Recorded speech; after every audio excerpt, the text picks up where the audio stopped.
Daily எனக்கு இந்த constipation problem. உங்க பிரச்சனைகளை கட்டுப்படுத்த லயன் டேட் சிரப் தினமும் 2 ஸ்பூன். குக்கரி சேனலை பார்த்து யார் வேணாலும் சமையல் பண்ணலாம். ஆனா சுவையான சமையல் பண்றது எப்படி? நான் இதயம் நல்லெண்ணெயில சமையல் பண்றேன். ஆஹா ஓஹோன்னு பாராட்டுறாங்க. நீங்களும் இதயம் நல்லெண்ணெயில சமையல் பண்ணுங்க, பாராட்ட வாங்குங்க.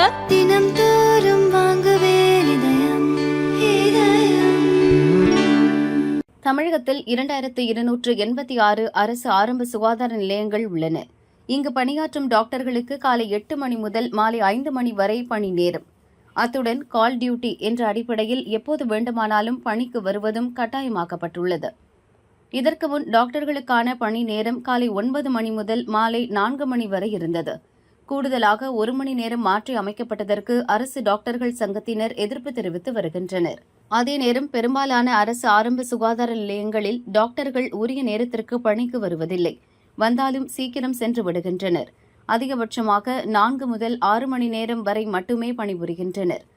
நர்சுகள்தான் காய்ச்சல், சளி உள்ளிட்ட பாதிப்புகளுடன் வரும் நோயாளிகளுக்கு சிகிச்சை அளித்து மாத்திரைகள் வழங்குகின்றனர். பிரசவத்தின் போது கூட சில இடங்களில் டாக்டர்கள் இருப்பதில்லை என புகார் எழுந்தது. சில இடங்களில் துறையின் அமைச்சர் சுப்பிரமணியன் ஆய்வுக்கு சென்றபோது நர்சுகள், மருத்துவ பணியாளர்கள் மட்டுமே பணியில் இருந்தது கண்டுபிடிக்கப்பட்டது. அரசு மருத்துவமனைகளில் டாக்டர்கள், நர்சுகள் ஓபி அடிப்பதை கண்காணிக்கவும், பாதுகாப்பை பலப்படுத்தவும் மருத்துவமனை மற்றும் டாக்டர்கள் அறை நுழைவு வாயில்களில் கண்காணிப்பு கேமராக்கள் பொருத்தப்பட்டு வருகின்றன.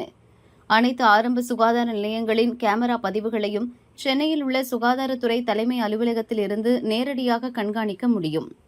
அந்தந்த மாவட்ட சுகாதார அலுவலகங்களிலும் கண்காணிக்கும் வகையில் பொருத்தப்பட உள்ளன. ஆரம்ப சுகாதார நிலையங்களில் 4000க்கும் மேற்பட்ட சிசிடிவி கேமராக்கள் பொருத்தப்பட்டு வருகின்றன. விரைவில் இவை செயல்பாட்டுக்கு வரும் என பொது சுகாதாரத்துறை இயக்குநர் செல்வ விநாயகம் கூறியுள்ளார்.